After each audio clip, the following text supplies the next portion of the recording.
Kesorotan lainnya, Saudara, Polri melakukan rotasi terhadap sejumlah perwira tinggi dan perwira menengah.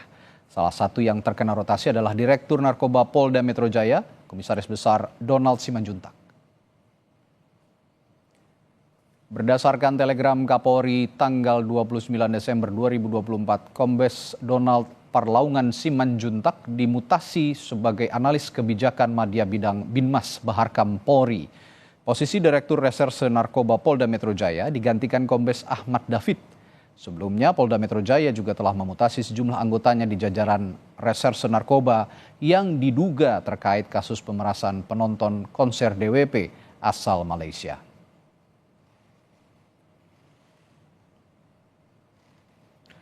Komisi 3 DPR mendukung proses penegakan hukum terhadap polisi yang terjerat atau terlibat pemerasan.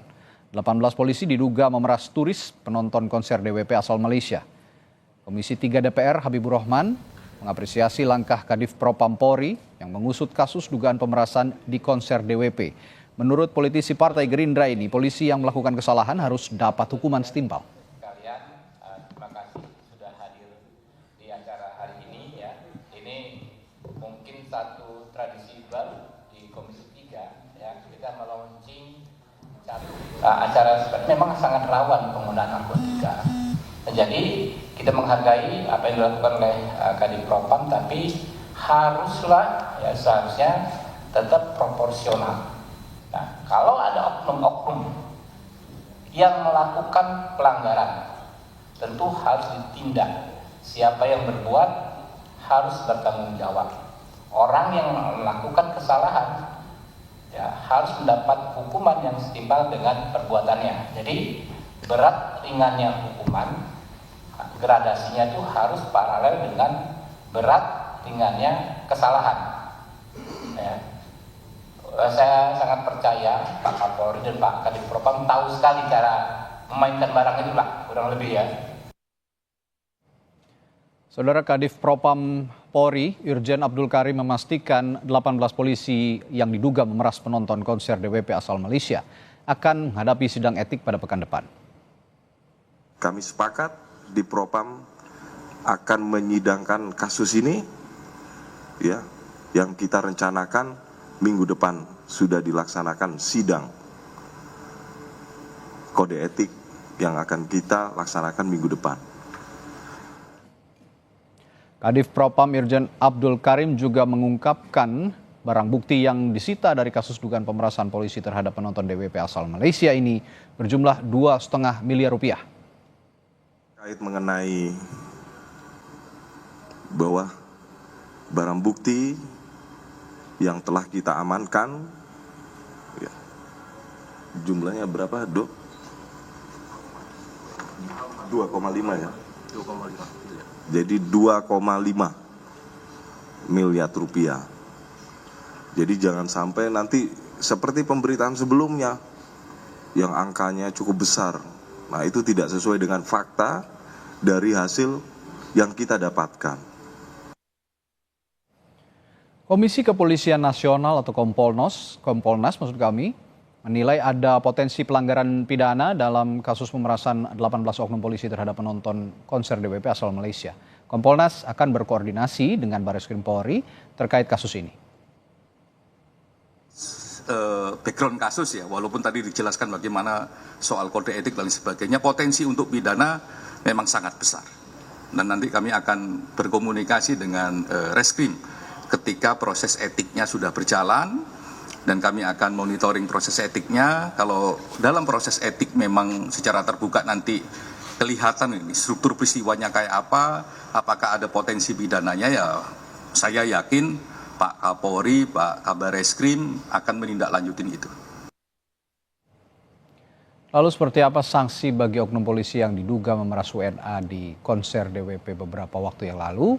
Kita bahas bersama mantan Kabar Reskrim Polri, Komisaris Jenderal Purnawirawan Ito Sumardi. Selamat sore, Pak Ito. Selamat sore, Mas Radit. Baik, Pak Ito, kasus ini tentu mencoreng citra Polri. 18 orang anggota polisi akan disidang etik. Apakah layaknya hanya etik atau pantasnya dipecat, Pak? Jadi begini, mungkin mengacu kepada pengalaman saya sebagai mantan duta besar ya. Hmm, Jadi seorang duta besar itu satu negara tugasnya adalah melindungi warga negaranya. oke, Kan menyangkut warga negara asing ya. itu dia. Tentunya kan merupakan satu lingkupnya adalah lingkup internasional ya Mas Radit ya.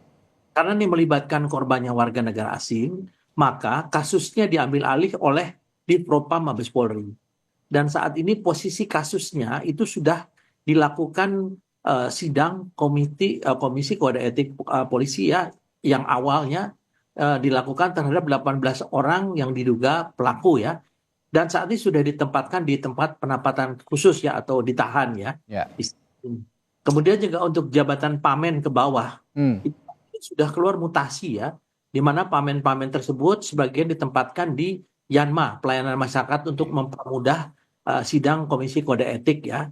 Kemudian juga sudah dikeluarkan TR yang sifatnya adalah demosi ya kepada mereka yang diduga terlibat dengan kasus ini.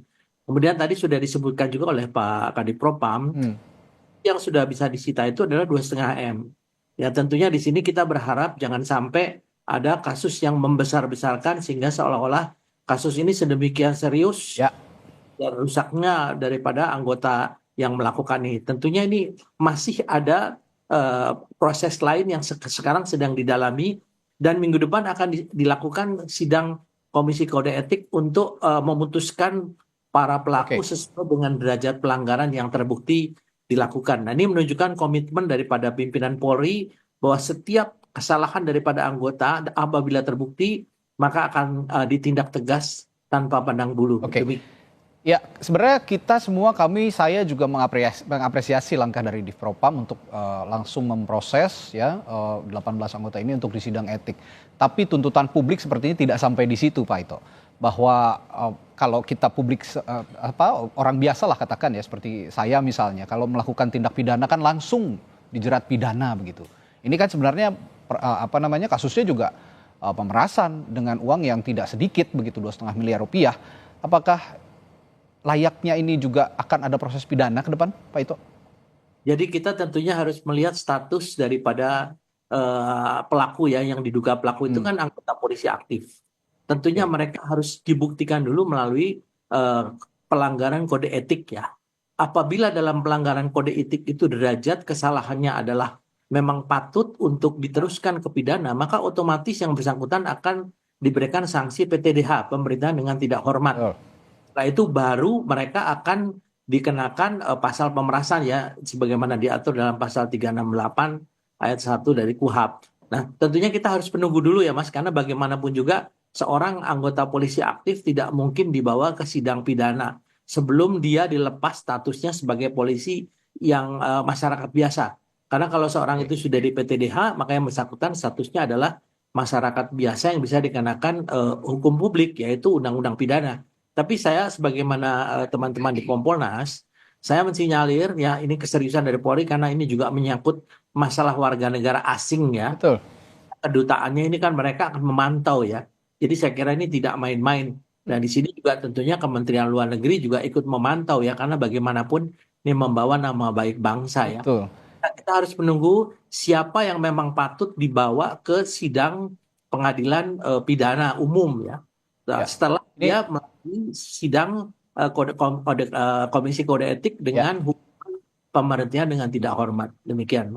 Ya, kredibilitas yang dipertaruhkan bukan hanya Polri tapi bangsa, karena ini menyangkut dengan warga negara asing gitu, Pak Ito. Nah, ini belakangan kan ya kita sudah tahu ya, usai kasus ini mencuat, banyak polisi yang mutasinya besar-besaran. Tapi kalau dimutasi lantas tidak ditindaklanjuti juga ini sepertinya akan jadi percuma. Kalau Pak Ito melihat, ada indikasi nggak keterlibatan para petinggi di Polri ini dalam kasus ini? Sebagian saya sudah baca ya, sekian ratus. Itu sebagian itu memang sudah memasuki masa pensiun ya Mas Radi ya. Oke. Sehingga harus ada pergantian. Dan sebagian saya lihat juga memang ada yang masuk ke dalam satu kategorinya adalah demosi. Yaitu jabatannya itu tidak bertambah tinggi, tetapi jabatannya mungkin mendapatkan jabatan yang sifatnya adalah bukan operasional ya. Nah, tentunya ini kan ada diatur dalam keputusan Kapolri atau Perkap nomor 7 tahun 2022 ya, yaitu tentang kode etik. kita semua sudah mendengar bahwa selama ini kan banyak sekali kejadian-kejadian ya kasus-kasus yang menimpa daripada masyarakat yang Ya. dilakukan oleh oknum anggota Polri. Dan saya melihat di sini mungkin ada keterkaitan karena bagaimanapun juga aturan yang berlaku di kepolisian adalah seperti di TNI apa di tentara ya. Apabila ada kesalahan dilakukan oleh anggota, maka 2 tingkat di atasnya pimpinannya itu akan mendapatkan sanksi. Ya. Meskipun sanksinya tentu tidak seperti sanksi yang diberikan kepada pelaku utamanya ya. Nah ini yang mungkin dari sebagian daripada rotasi atau mutasi ini adalah mungkin terkait dengan masalah-masalah yang selama ini muncul di permukaan ya seperti yang di Karena Semarang. ya, karena begini Pak Ito, kalau publik melihatnya ya dalam tanda kutip seperti jatuhnya jadi seperti sindikat karena yang terlibat mulai dari unsur Polda, Polres, Polsek terstruktur begitu sepertinya oknum-oknum polisi yang melakukan pemerasan ini. Nah, kalau tadi kita kaitkan dengan konteksnya mutasi anggota Polri, salah satunya adalah di Narkoba Polda Metro Jaya karena di kasus ini pemerasannya ada kaitannya dengan narkoba begitu. Kalau Pak Ito sendiri melihat peran Dirnarkoba dalam kasus ini, apakah mengetahui anak buahnya melakukan tindakan tidak terpuji seperti itu? Ya, pertama mungkin ingin saya luruskan dulu Mas Radi ya, bahwa polisi itu dengan tentara beda ya, karena polisi itu perorangan ya. Perorangan, makanya setiap anggota polisi mempunyai namanya kewenangan diskresi. Jadi tanpa dia harus mengatakan kepada pimpinan, dia bisa melakukan sesuatu untuk kepentingan atau untuk hal-hal yang lebih besar ya, mencegah hal-hal yang lebih besar terjadi. Namun setelah itu dia harus melaporkan. Bisa saja pimpinannya tidak mengetahui. Beda dengan kalau unsur TNI ya, itu kan ikatannya ikatan kesatuan. Tapi kalau dilihat dari di Narkoba Polda Metro Jaya, tentunya ini kan pimpinan Polri melihat seberapa banyak kasus-kasus yang menyangkut masalah narkoba, yang ini termasuk adalah masalah pengawasan ya. Pengawasan yang dianggap mungkin lag ya atau lemah sehingga harus dilakukan pembinaan dan suatu saat kalau memang yang bersangkutan memang berprestasi pasti akan mendapatkan penghargaan kembali ya. Adalah sesuatu yang memang sudah diatur dalam Perkap Kapolri ya. Ada dulu nomor 14 tahun 2011 itu ada bagi orang-orang yang terkena ini biasanya ditempatkan di tempat yang demosi ya, yang lebih rendah, mungkin sekolahnya juga ditunda ya dan lain sebagainya. Nah nanti kalau sudah bisa menunjukkan prestasi akan dikembalikan kembali kepada penghargaan yang diberikan kepada kepolisian. Tapi khusus untuk Narkoba Polda Metro Jaya saya tidak bisa mengambil satu asumsi bahwa yang bersangkutan. Itu perbedaannya ya Pak Ito ya dari TNI bahwa Polri dalam menjalankan tugas ada diskresi khusus sehingga dalam konteks ini bisa saja atasannya tidak mengetahui apa yang diperbuat oleh anak buahnya dan ini yang lagi ditelusuri. Dan terakhir singkat saja Pak Ito, yang harus dilakukan Polri selain etik untuk bisa menjawab keraguan publik soal kasus ini, bagaimana? Ya, pertama adalah sesuai dengan jargonnya Pak Kapolri, presisi. Kita harus transparansi ya, harus transparan. Masyarakat harus tahu perkembangannya ini, jangan ada seolah-olah ditutup-tutupi.